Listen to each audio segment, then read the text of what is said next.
Do you play pickleball? Have you? No, I think it's a bit of a cult, but I respect Yeah, it is a cult. It is a cult.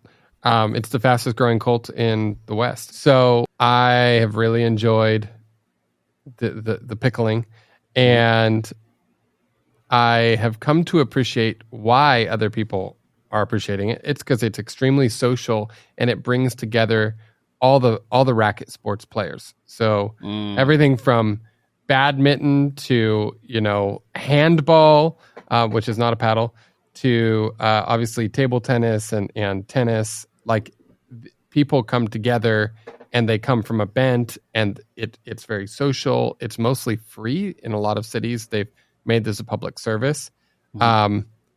I would want to do the Top Golf for pickleball.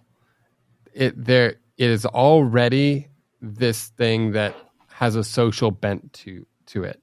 In theory, the amount of Top Golf space that you need, the acreage you need, is much reduced if you're playing a game where the balls don't go as far and everybody can have a paddle and you don't even need as much swinging space to make these mini games. But you would create these mini games for these people, the challenges, right? The nets that bring you the ball back, just like in bowling, a ball comes back to you on a track.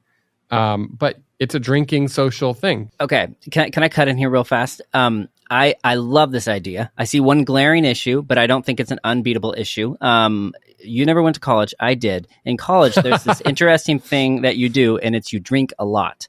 There's this one time in college, I had to drink and run a mile. So you'd run a lap, chug a beer, run a lap, chug a beer. Yikes. You know what you find out really fast?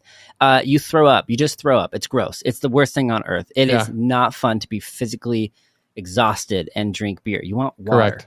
Correct. So Top Golf is great because swinging a golf club, it's not gonna fatigue you that hard. Pickleball, I imagine, is gonna fatigue you pretty hard. So you're gonna have a bit of a barrier to entry there. Now, I don't play pickleball. Is it not? Is it not hard?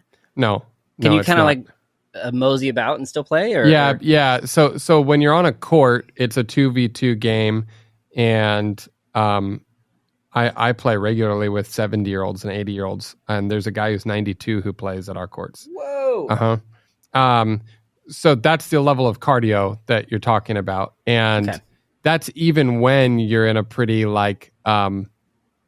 so there's we're moments just going to try to beat each other game. Just moments of flash, but nothing. Yeah, I mean, if you play singles pickleball in rated tournaments, that's a different thing entirely. But but that's not the Top Golf model. Top Golf model takes golf, which is actually a physically somewhat demanding sport because you're walking for miles. And it's in the sun, and you can absolutely dehydrate in golf, and people still drink. But the Top Golf model is, kind of indoor, outdoor, air conditioned. You've kind of got the big fans. You've got a big canopy. You're hitting out into some shared open space. So with the pickleball thing, it's more about hitting targets. So think about dartboards that are coming by your booth, and you have a paddle and you're trying to serve the pickleball to hit a dartboard and you get points. These things that are still the things you would drill and practice in pickleball so that people don't complain too much about the lack of competitiveness. And you make the mini gamification this thing. And then, people eat and drink. And that's where the revenue really comes from.